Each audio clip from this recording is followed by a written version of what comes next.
அர்த்தம் தான் இருக்குன்னு நிறைய பேர் நினச்சிட்டு இருக்காங்க. அப்படி நினச்சிட்டு இருந்தோம்னா நமக்கு வந்து பேசுறதுலையும் புரியறதுலையும் சில சிக்கல்கள்லாம் ஏற்படும். மேக்கு ஒன்றிற்கும் மேலான அர்த்தங்கள் இருக்கு. இப்போ வந்து இப்போ அதிகமாக நம்ம பயன்படுத்தும் போகிற அர்த்தம் எப்படின்னா, வேர் இஸ் த புக், புஸ்தகம் எங்கே இருக்கு.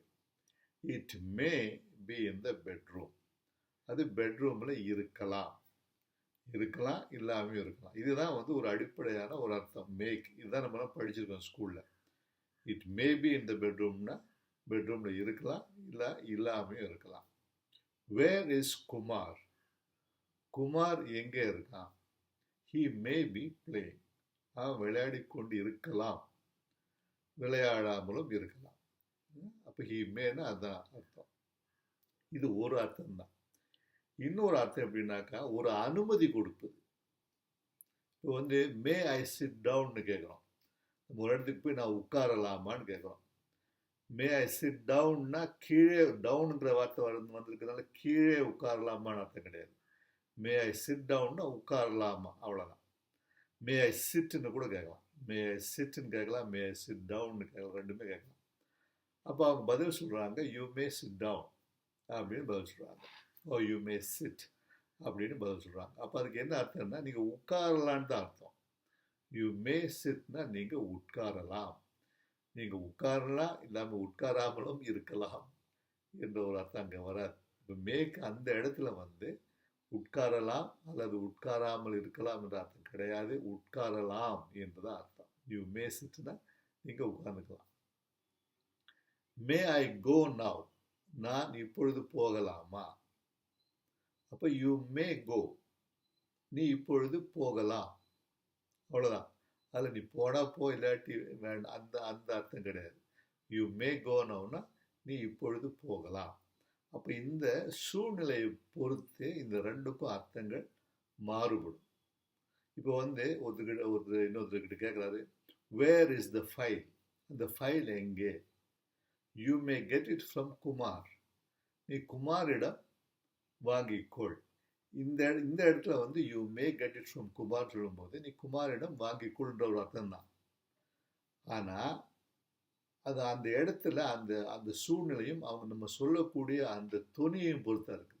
You may get it from Kumar, Kumar may be having it அப்படின்னு சொல்லும்போது அவங்ககிட்ட இருக்கலாம், இல்லாட்டி இல்லை. அதே சமயத்தில் you may get it from Kumar அப்படின்னு சொன்னோம்னாக்கா நீங்கள் குமார்கிட்ட வாங்கிக்கலாம், அந்த ஒரு அர்த்தம் தான் வரும். இப்போ நம்முடைய துணியை பொறுத்து அதனுடைய அர்த்தம் மாறும்.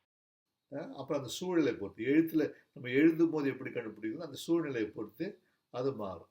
இப்போ வந்து ஒரு ஸ்கூலில் வந்து ஒரு கிளாஸ் இருக்குது. அந்த கிளாஸில் அந்த டீச்சர் சொல்கிறாங்க குழந்தைங்கள்கிட்ட, we may go to the zoo today. ஒரு வேளை நம்ம வந்து இன்னைக்கு ஜூவுக்கு போனாலும் போகலாம், இல்லாமலும் இருக்கலாம். அப்போது அவங்க அப்போ சொல்கிறாங்க, let me ask the principal, நான் போய் பிரின்சிபல் கிட்ட கேட்டு வரேன். இப்போ கேட்டு வராங்க. அப்போ அப்புறம் சொல்கிறாங்க, the principal says we may go to the zoo today, நாம் இன்றைக்கு ஜூவுக்கு போகலாம் என்று பிரின்சிபல் சொல்லிட்டாரு. அப்போ வந்து வி மே கோ டு த ஜூவில் இந்த இடத்துல வந்து நம்ம போகலாம், அந்த அர்த்தம் தான். நம்ம வந்து முதல்ல வந்து we may go to the zoo today அப்படின்னு சொல்லும்போது ஒரு வேளை போகலாம், இல்லாமல் இருந்தால் போகாமலும் இருக்கலாம்னு அவங்க பேசிக்கிட்டாங்க. அந்த டீச்சர் சொன்னாங்க. ஆனால் வந்து அவர் வந்து அனுமதி கொடுத்துட்டாருன்னு சொல்லும்போது வி மே கோ டு த ஜூனா நாம் போகலாம்.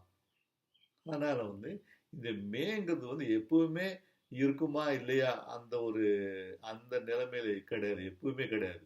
சில சமயங்களில் அனுமதி வழங்குவதற்கும் சில சமயங்களில் நம்ம வந்து ஒரு டைரக்ஷன் கொடுக்குறது, நம்ம இப்படி செய்யுங்க அப்படின்னு சொல்கிறதுக்கும் இந்த மேன்ற வார்த்தையை பயன்படுத்தலாம்.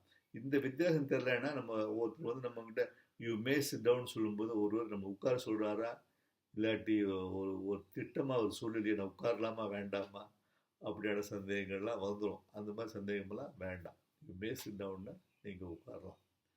யூ மே சப்ஸ்கிரைப்னா நீங்கள் சப்ஸ்கிரைப் பண்ணலாம். யூ மே ஷேர்னா நீங்கள் ஷேர் பண்ணலாம். யூ மே லைக்னா நீங்கள் லைக் பண்ணலாம். You may press the bell பட்டன்னா பெல் பட்டனை ப்ரெஸ் பண்ணிக்கலாம். நன்றி.